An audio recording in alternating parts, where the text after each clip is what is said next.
Hello students, today we will be discussing about ECG, that is electrocardiogram. So students, what happens when the process of depolarization and repolarization occurs in our heart? So the electrical currents that are generated in heart that spread throughout the body.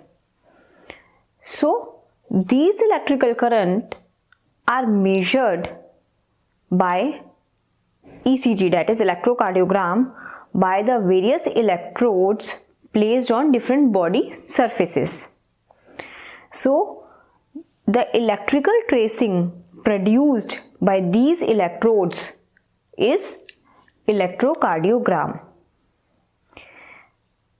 ECG is recorded at a speed of 25 mm per second. This is the standard speed. So, a 1 mm small square that is present on the ECG paper is equal to 0.04 seconds, that is 40 milliseconds. And the voltages are calibrated so that 1 millivolt is equal to 10 mm, that is 2 large squares that is present in a ECG paper. And one small square is equal to 0.10 millivolt. So students, you must have seen a ECG tracing. We have a P wave, then a QRS complex, then followed by T wave. Each wave has its significance and is produced by different activities in the heart. P wave is produced because of the atrial depolarization. The QRS complex is generated by the ventricular depolarization. And T wave represents ventricular repolarization. We have to remember it so that we can interpret the ECG findings. So when we have to obtain a ECG, as I told you that electrodes are placed on different body surfaces. So two type of leads are there, limb leads and precordial leads. The limb leads are placed over the limbs, and these are 1, 2, 3, AVR, AVL and AVF. And these limb leads provide us information about the currents in supero-inferior direction and right-left direction. And number second is the precordial leads, that is the chest leads. These lie from V1 to V6. And this chest leads provide us information about the horizontal current, that is antero-posterior and right to left direction of the currents that are generated in the heart and so in the body surfaces. The next important entity is axis. Axis is the general or mean vector direction of electric current as they travel throughout the heart. So as the electric current waves are produced in the heart, they travel in different direction. But the mean vector of all these direction, it represents the axis. Students, now let's talk about how to read an ECG. So we have to follow a stepwise approach for it. Firstly, we will look for rhythm. Sinus rhythm is the normal rhythm for all the age groups. And the sinus rhythm is the P wave should always precede the QRS complex and the axis of P wave should be 0 to 90 degree in lead 1 and AVF. Then we call it as a sinus rhythm. Second step, we will look for the heart rate. So in a ECG with regular rhythm, the heart rate is equal to 300 divided by number of large squares in RR interval, or 1500 divided by number of small squares in RR interval. But if your rhythm is irregular, then heart rate is equal to the number of QRS complexes present in a ECG recording of 6 seconds, that is 30 large squares multiplied by 10, or the number of QRS complexes present in 3 seconds of ECG recording, that is 15 large squares multiplied by 20. This gives us the heart rate. After the heart rate, we have to look for the axis of the QRS complex.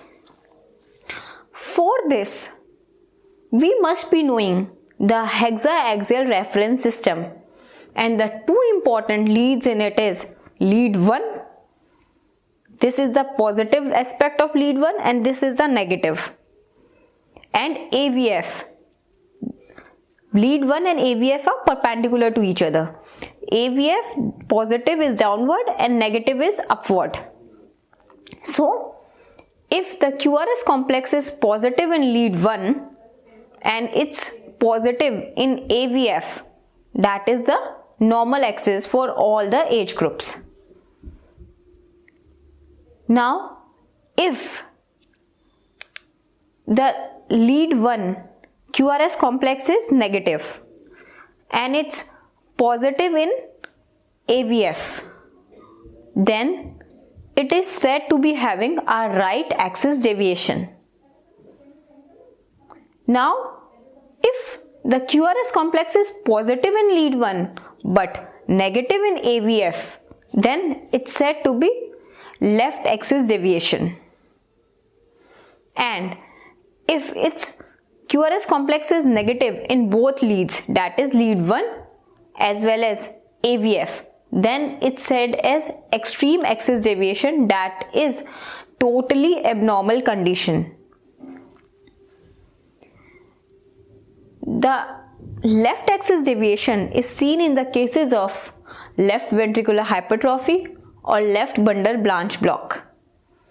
Right axis deviation is seen in the cases of right ventricular hypertrophy or right bundle branch block. After the axis, we will look for the P wave. We will see two things: the amplitude of P wave and the duration of P wave. The normal amplitude of P wave is taken as less than 3 mm in size. So, if the amplitude of P wave is increased, as we see in lead 2, so it's called as P pulmonale, and it's seen in the cases of right atrial hypertrophy. Similarly, if we see that the P wave, it's increased in duration and the P wave is bifid, that is, it is notched, which gives us appearance of M, notched P wave that gives us appearance of M, then it's called as P mitral, and it's seen in the condition of left atrial hypertrophy. So M is mitral, okay, and P pulmonale in right atrial hypertrophy. After the P wave, next comes the PR interval. So PR interval is the interval which is between the by onset of the P wave to the onset of QRS complex. So we will measure this distance and we will multiply all the small squares present in this interval with 0.04 seconds to give us the exact PR interval.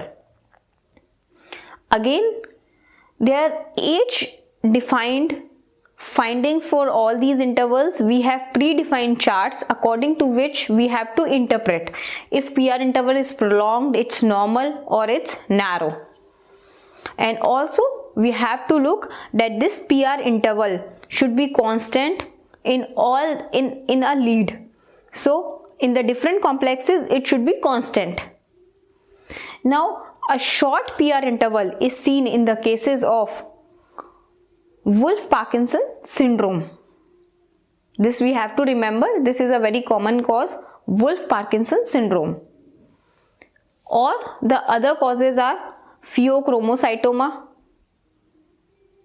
or Duchenne's muscular dystrophy. Now the PR interval is prolonged in the cases of heart block, myocarditis, rheumatic heart disease, hyperkalemia, digoxin intake, atrial septal defects, hypoxia. So these are the causes of prolonged PR interval.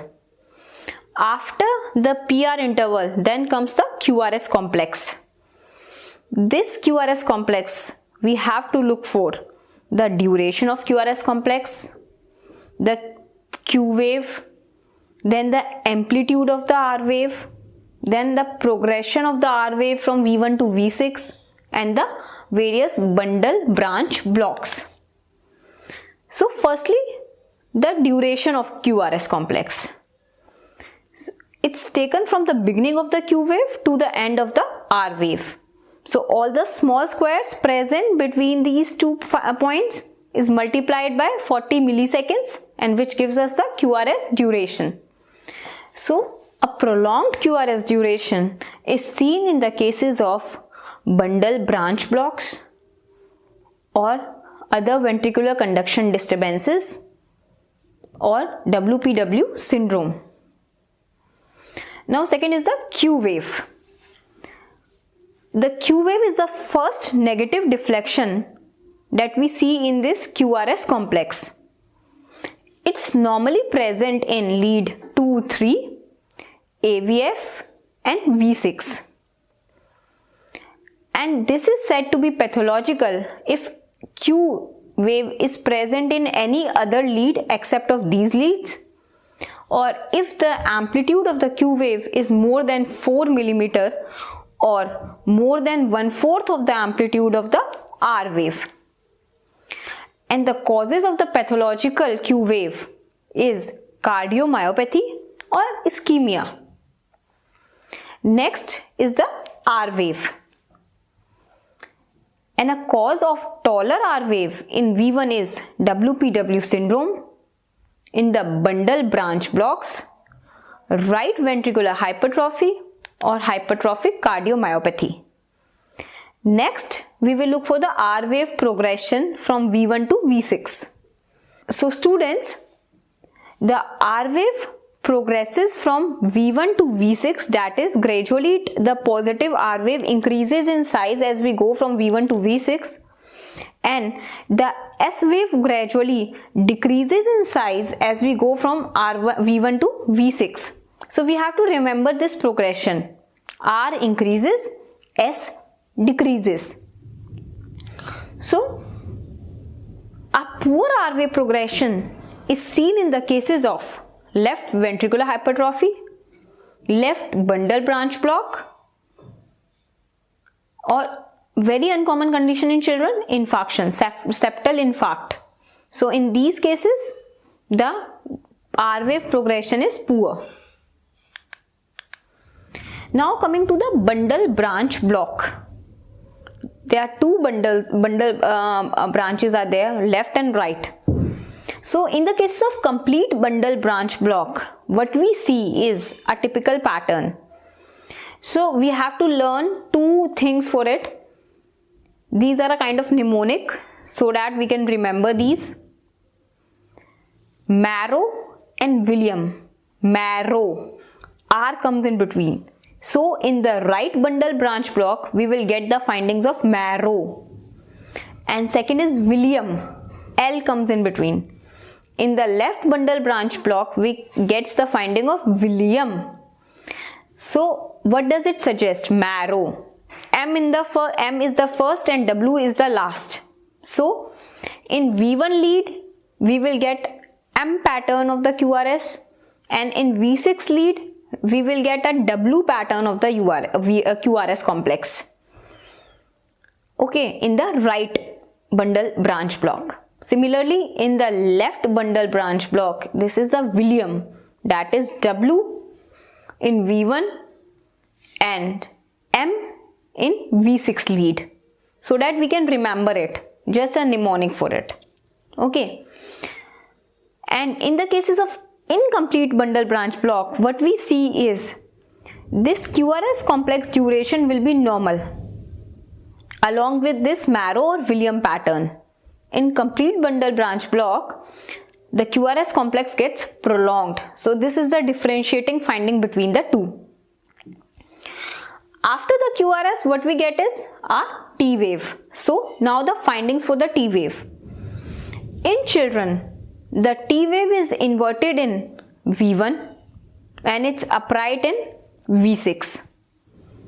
But if it's upright in V1, then we have to look for right ventricular hypertrophy. It suggests right ventricular hypertrophy or the early signs of pulmonary hypertension. Similarly, if the T wave is down in V6, then we have to look for myocarditis, cardiomyopathy or left ventricular strain. Now, the duration of QT interval, which is from the between the beginning of the QRS complex to the end of the T wave, all the small squares present in between two, multiply by 40 milliseconds. This gives us the QT interval. This QT interval is affected by the heart rate. So we have to take a corrected QT interval, and corrected QT interval is equal to the QT interval divided by the square root of RR interval. The significance of QT interval comes in the electrolyte disturbances, that is calcium. I'll discuss it. Now the next is the ST segment. What is ST segment? It starts from the J point. J point is the junction of QRS and the ST segment. This is the J point to the beginning of the T wave. This is the ST segment. And ST segment normally is isoelectric to the PR segment. ST segment elevation in children is seen in the cases of pericarditis. We have to remember only one cause, pericarditis, because acute MI, as we say in adults, ST segment elevation is seen. It's not common in children. So this is how we read a ECG strip and we interpret various findings. But there are differences in the ECG, in a pediatric ECG and an adult ECG. And this difference is because of the different circulations. The fetal circulation, in fetal circulation, the right heart plays the predominant part. So, if an ECG is taken in a newborn, we get the findings of right axis deviation and right ventricular dominance. And these findings are normal up to 6 months of age to maximum 8 years of age. Okay. The T wave, as I told you, T wave is inverted in V1 and it's upright in V6. So this T wave, which is inverted in V1, is present by 5 to 6 days of life and should not become positive before 6 to 7 years of age. If the T1 becomes upright in V1 after 1 year of age, then it suggests right ventricular hypertrophy or early signs of pulmonary hypertension.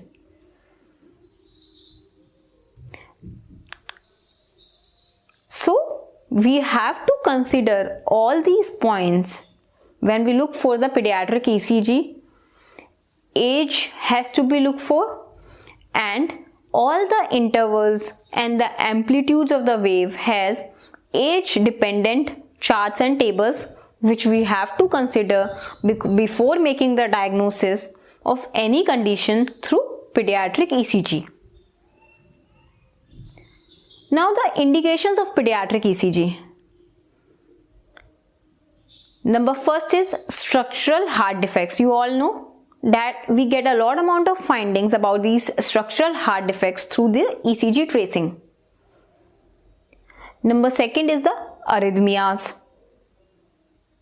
And number third are the non-cardiac conditions, that is the electrolyte disturbances. So let's talk about structural heart defects firstly. The various structural heart defects has different findings on the ECG which gives us a clue about the heart defect.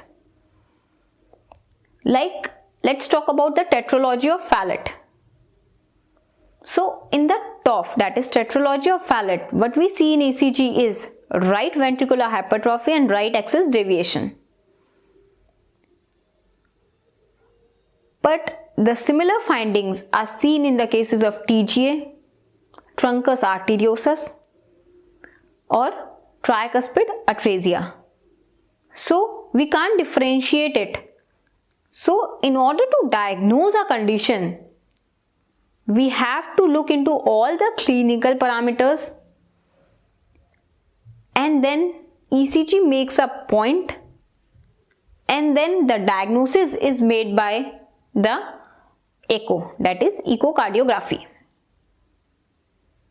Similarly, all the conditions with single ventricle, there is a very variable ECG finding. In certain conditions, we get the findings like in the ASD. In the ASD, the right axis deviation is seen in the cases of ostium secundum ASD, and a left axis deviation is seen in ostium primum ASD. In the VSD, we will see a left axis deviation because there will be left ventricular hypertrophy. In the Eisenmenger syndrome, we will see a right axis deviation with P pulmonale and a right ventricular hypertrophy. So in a child with VSD who initially had left axis deviation and now have clinical findings suggestive of Eisenmenger syndrome, there is a reversal of shunt, and then we again obtain a ECG, then what we look for is a right axis deviation, right ventricular hypertrophy, and a P pulmonale will be present in such children. In the Epstein anomaly, what we see is a Himalayan P wave because of the right atrial hypertrophy. The amplitude of P wave gets increased much more than 3 millimeters, that is the Himalayan P wave. In the cases of hypoplastic left heart syndrome, there is right ventricular hypertrophy. So right axis deviation will be there. In the coarctation of aorta, there will be left axis deviation or the left ventricular hypertrophy. Okay, so this is how the ECG gives us a clue about the structural heart defects. Now coming to the electrolyte abnormalities. The two important electrolytes which has important effects on the ECG are the calcium and the potassium. So, and this calcium ion mainly it affects the duration of the ST segment, that is the end of the QRS complex to the beginning of the T, that is the ST segment. Okay, so the calcium ion mainly affects this duration. This is the phase of repolarization. So if there is hypocalcemia, decrease calcium, increase duration, it prolongs this ST segment duration, and so it prolongs the QTC interval. And hypercalcemia, increase calcium, decrease duration, it shortens the ST segment and it shortens the QTC, that is QT corrected interval. Now potassium abnormalities, hyperkalemia. So the first earliest ECG finding in hyperkalemia is tall tented T wave. There will be a presence of tall tented T wave. Then second will be, there will be prolongation of the QRS duration. After QRS, there will be prolongation of the PR interval.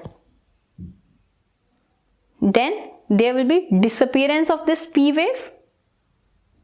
Then wide bizarre QRS complexes, and eventually asystole will be there.